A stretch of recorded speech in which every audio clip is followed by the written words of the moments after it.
মা, এই পতঙ্গের ব্যবহার আমার খুবই সন্দেহজনক মনে হচ্ছে। গোমাতা, শুধু তার ব্যবহার নয়, বরং ওই জীবাণুকেও আমার সন্দেহজনক লাগছে। মর্তলোকে এরকম জীবাণু হয় না। আপনাকে অনেক অনেক ধন্যবাদ অসুররাজ। কি হলো? দিদি, কেজালি কোথা থেকে একটা পোকা এসে গেছিল, ওটাকেই তাড়াতে গেছিলাম। ঠিক আছে।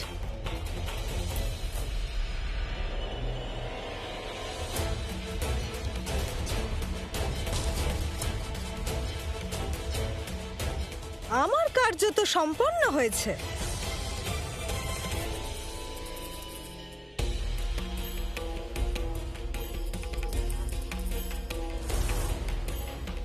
মা, একে তো কোনো সাধারণ পতঙ্গ মনে হচ্ছে না। এটা অবশ্যই দেবী পৌলমীর পাঠানো কোনো অনুচর।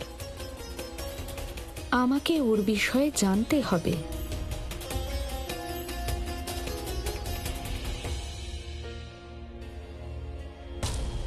কামিনী, কিছু ভাব, না হলে আজ এখান থেকে খুব অপমানিত হয়ে বেরিয়ে যেতে হবে। থ্যাংক ইউ ডক্টর, আমি আপনার চেকটা নিয়ে আসছি। ওকে। কৃষ্ণা দেবী, এই সবকটা টেস্ট খুব হেভি হয়, তাই আপনাকে সারাদিন আজকে রেস্ট নিতে হবে, কারণ পরের 48 ঘন্টা পর্যন্ত কোনো কিছুই বলা সম্ভব হবে না। আপনাকে একটু খেয়াল রাখতে হবে।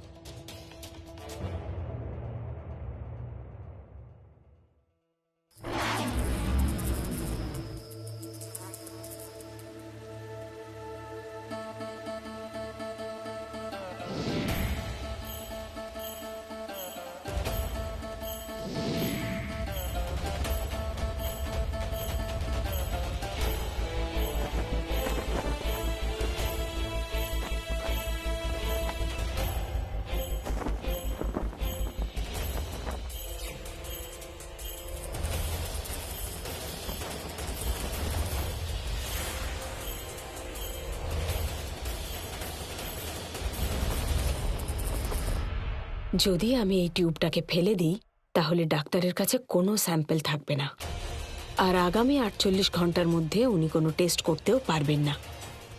অন্তত ওই সময়টায় আমি একটা কিছু ভাবার সময় পাবো।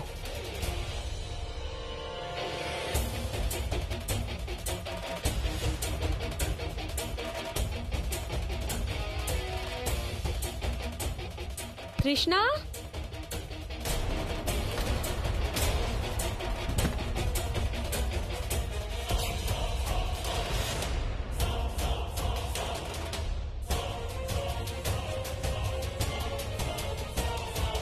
আমার কার্য তো সম্পন্ন হয়েছে।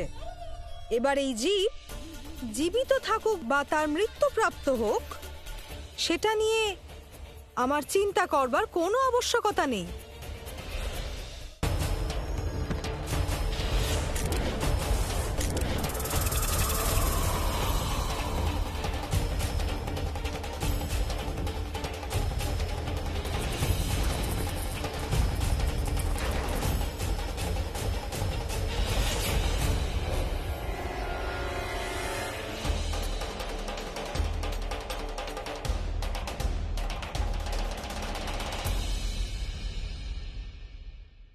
থ্যাংক গড এই টিউবটা ভাঙেনি, নাহলে প্রবলেম হয়ে যেত।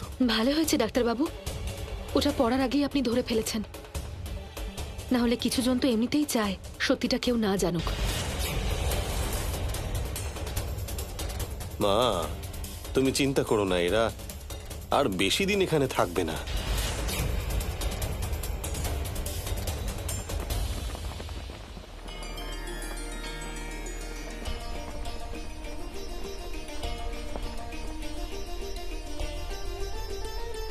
যদি এটা দেবী পৌলমীর পাঠানো কোনো অনুচর হয়ে থাকে, তাহলে এটা ওনার বিরুদ্ধে অনেক বড় একটা প্রমাণ।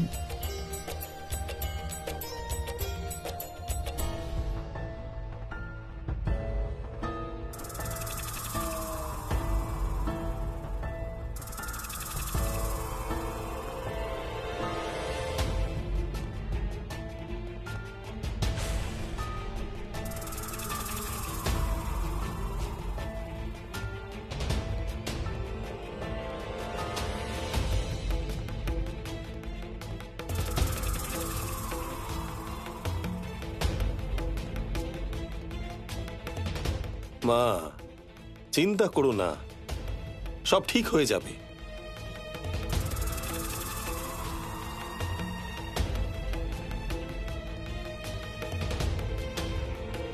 বাবা, আমি কি ডাক্তারকে একটা ফোন করব?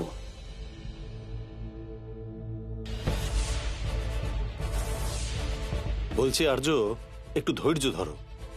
রিপোর্ট আসলে ডাক্তারবাবু নিজেই ফোন করবেন।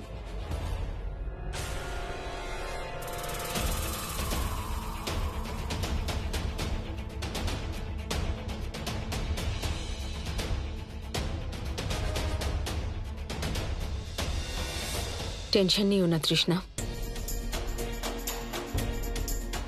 তোমার রিপোর্ট পজিটিভই আসবে। কিন্তু কিভাবে আসবে মম? বাবা, আমি এখন শুধু রেজাল্টটা জানতে চাই, আর এই 2 মা মেয়েকে বাড়ি থেকে বার করতে চাই।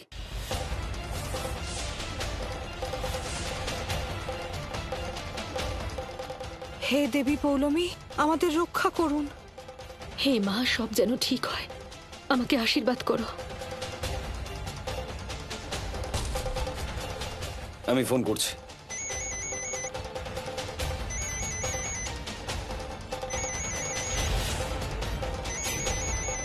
ডাক্তারবাবুরই ফোন আসছে।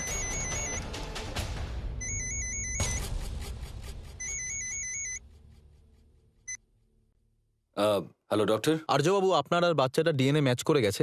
আপনি এই বাচ্চার বাবা।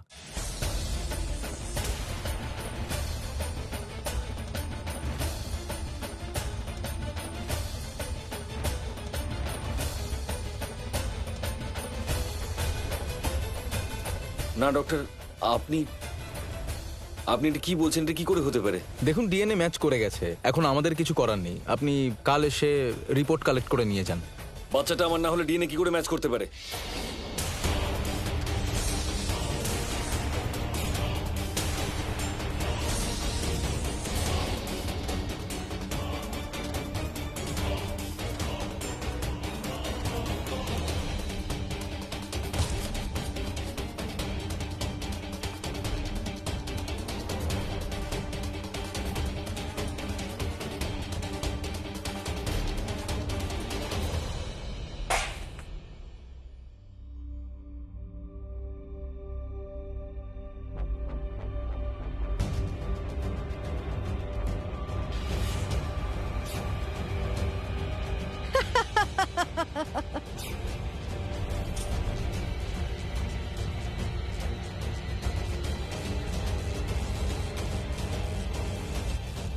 দেখলে, আমি বলেছিলাম না এই বাচ্চাটা তোমারই।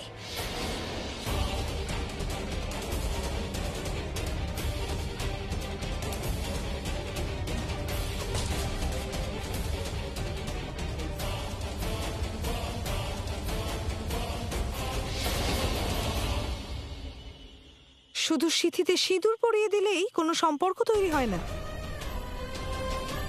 কোনো সম্পর্ক তৈরি করতে হলেও ভালোবাসার প্রয়োজন হয়।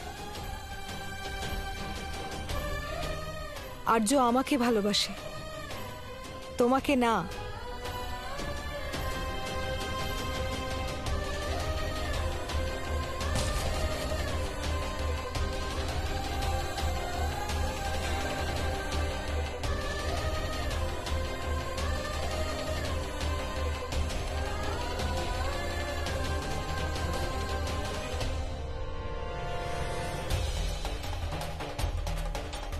দিদি,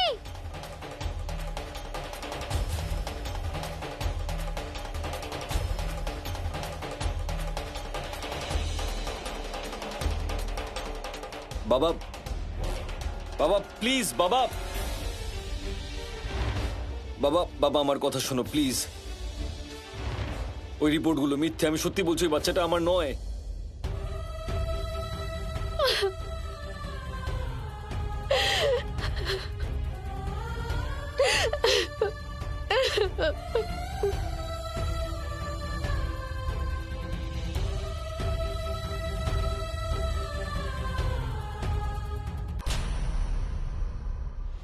তৃষ্ণা, আমি তো কিছুই বুঝতে পারছি না যে এসব হলো কিভাবে।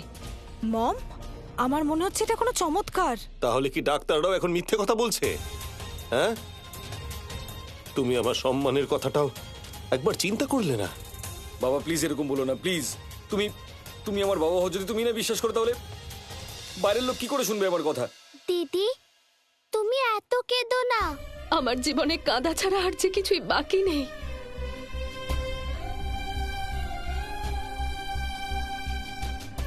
এখন এই বাড়িতে থাকার আর কোনো মানে হয় না।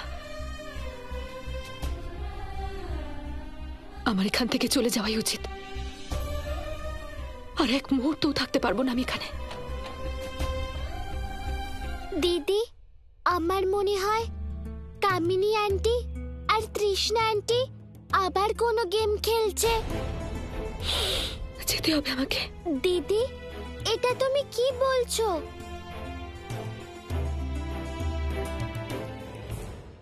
দিদি এভাবে কোনো চমৎকার হয় না তৃষ্ণা। যা কিছু ঘটছে তার মধ্যে একটু হলেও সত্যি তো আছেই। কিন্তু মম, আর্যর সাথে আমার এরকম কিছু হয়েছে আমার কিছুই তো মনে নেই। তৃষ্ণা, তুমি সত্যি করে আমাকে বলছো না কেন যে কি হয়েছিল? কতবার বলবো মম, আমার কিছুই মনে নেই। আচ্ছা আচ্ছা ঠিক আছে, ছাড়ো এসব কথা। অন্তত এটা তো প্রমাণ হয়ে গেছে যে এই বাচ্চাটা আর্যরই। এবার দেখো, আমাদের পথের সবচেয়ে বড় কাঁটা ওই সন্তোষী নিজে থেকেই আমাদের পথ থেকে সরে যাবে। নিজের সিঁদুরের জন্য ওর খুব অহংকার ছিল না, এক মুহূর্তে সব ধুলোয় মিশে গেল। এবার ওর এই বাড়িতে থাকার আর কোনো সম্ভাবনা নেই। দেখো, ও নিজে থেকেই এই বাড়ি ছেড়ে চলে যাবে।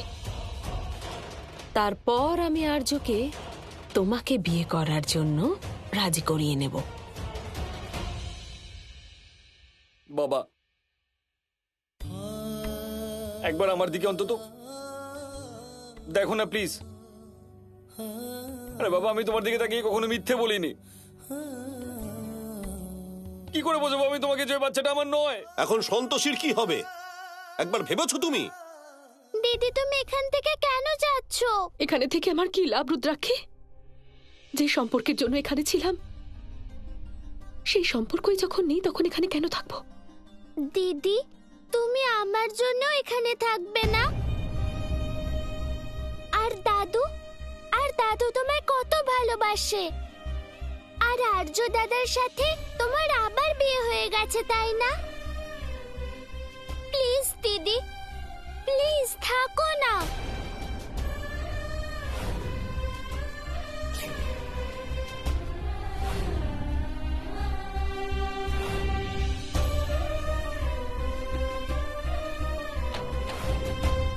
কোনো অনুভূতি ছাড়াই যখন বিয়ে হয় তখন সেটা বিয়ে নয়, একটা বন্ধন।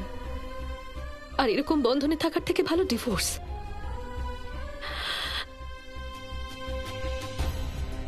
দিদি তুমি প্লিজ যেও না, প্লিজ দিদি, রুদ্রাক্ষী প্লিজ। আর থাকতে পারবো না এখানে।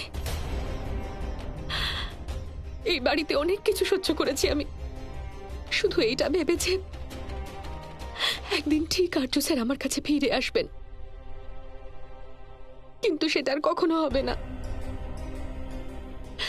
কারণ আর্য স্যার নিজেকে তৃষ্ণার কাছে সঁপে দিয়েছেন। উনি আর কখনো আমার হবেন না। এখন ওনার ওপর আমার আর কোনো অধিকার নেই, নাই বাড়ির ওপর। তুমি আমার রুদ্রাক্ষী জেদ করো না সোনা। আমি জানি তো তোমার খুব কষ্ট হচ্ছে, কিন্তু তুমি কি চাও যে আমি এখানে থেকে কষ্ট পাই?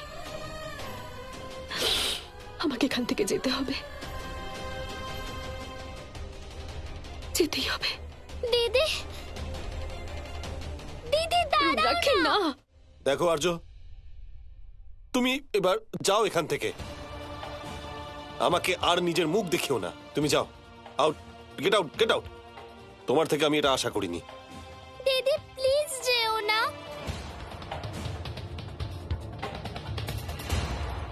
আর সন্তোষী এই বাড়ি থেকে বেরিয়ে যাওয়ার পরেই তোমাকে আর্যর কাছাকাছি যেতে হবে। আর তোমার ওপর ওর মনে যে রাগ পুষে রেখেছে সেটাকে দূর করতে হবে। ডোন্ট ওয়ারি মম, আমি সব কিছু সামলে নেব। দিদি প্লিজ যেও না। দিদি প্লিজ। রুদ্রাক্ষী, সন্তোষী মা, এই ব্যাগপত্র নিয়ে কোথায় যাচ্ছ? এই বাড়িতে বউ হয়ে এসেছিলাম কাকা, কিন্তু আমার স্বামী আমার থেকে আমার অধিকার আর সম্মান দুটোই কেড়ে নিয়েছে। এখন কোন অধিকারে এই বাড়িতে থাকবো? আমার এখান থেকে চলে যাওয়াই ভালো, তাই এই বাড়ি ছেড়ে চলে যাচ্ছি কাকা। একবার শেষবারের মতো আমাকে আশীর্বাদ করো কাকা, প্রার্থনা করো যেন আমি নিজেকে সামলাতে পারি। আরে মা, কি কি কি কি করছো? আরে মা, সত্যি আমি কতটা অভাগা। আজ পর্যন্ত শুধু সৌভাগ্যবতী হওয়ার আশীর্বাদ তোমায় করেছি, আর আজ আমাদের পথের কাঁটা তো আজই দূর হচ্ছে। খেয়াল রেখো নিজের।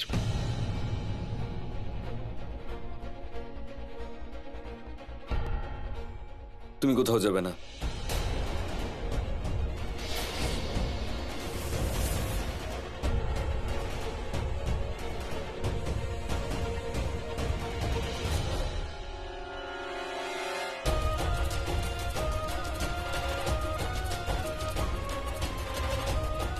কোথাও যাবে না তুমি।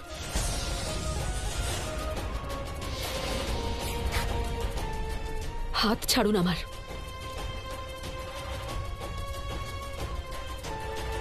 আমি বলছি আমার হাতটা ছাড়ুন। প্লিজ আমার জন্য থেকে যাও দিদি, প্লিজ দিদি।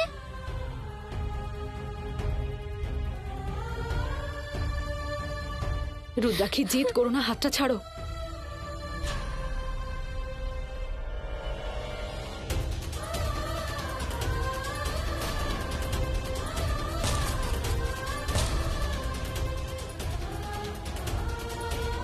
দাদু আটকাও না দিদিকে। মা, সন্তোষী, দিদি যেও না, প্লিজ দিদি, প্লিজ।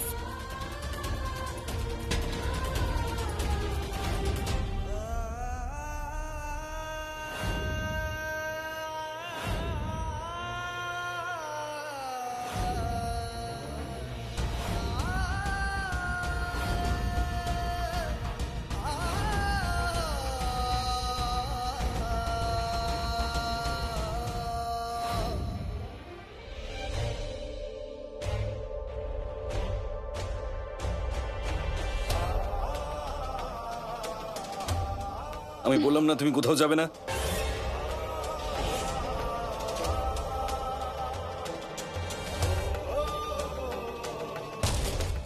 হাত ছাড়ুন আমার। আমি যখন বলেছি যে তুমি যাবে না, তার মানে যাবে না। কেন যাব না? এমনিতেও 2 মাস পরে এখান থেকে যেতেই হতো, তাহলে আজ কেন নয়? আর তাছাড়া কার কি বা যায় আসে আমি এখানে থাকি বা না থাকি? যায় আসে, যায় আসে আমার।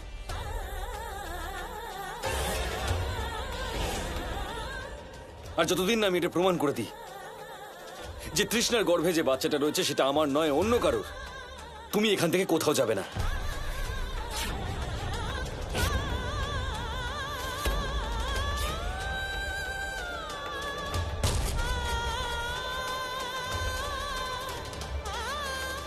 আর যখন বলেছি যে তুমি কোথাও যাবে না, তার মানে যাবে না, দ্যাটস ফাইনাল। যদি তৃষ্ণা এই বাড়িতে থাকতে পারে তাহলে তুমিও থাকতে পারো। কেন থাকবো আমি এখানে?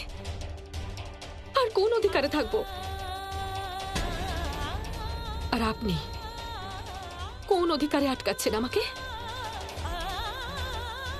আপনি তো আমাকে আমার অধিকারের জন্য লড়াই করার যোগ্যও রাখেননি। এতদিন এই বাড়িতে আমি শুধু এটা ভেবেছিলাম যে একদিন না একদিন আপনি আমার জীবনে ফিরে আসবেন, কিন্তু আপনি যা করেছেন। সন্তোষী, তুমি যেটা ভাবছো সেটা ভুল। ওই বাচ্চাটা আমার নয়। আচ্ছা ঠিক আছে, আমার জন্য থাকতে হবে না, অন্তত নিজের সিঁদুরের জন্য তো থেকে যাও এখানে। সিঁদুরের কথা বলবেন না আপনি আমাকে। সিঁদুরকে আপনি কতটা সম্মান করেন সেটা তো ডিএনএ রিপোর্টে দেখাই যাচ্ছে। কেন করলেন এরকম? প্রথমে আপনি আমাকে ঠকালেন, আর এখন তৃষ্ণার বাচ্চাটাকে অস্বীকার করে ওকেও ঠকাচ্ছেন আপনি। কি পাচ্ছেন এসব করে? কিন্তু মনে রাখবেন, সত্যিটাকে গোপন করার যতই চেষ্টা করুন আপনি, কিন্তু রিপোর্ট মিথ্যে বলে না কখনো।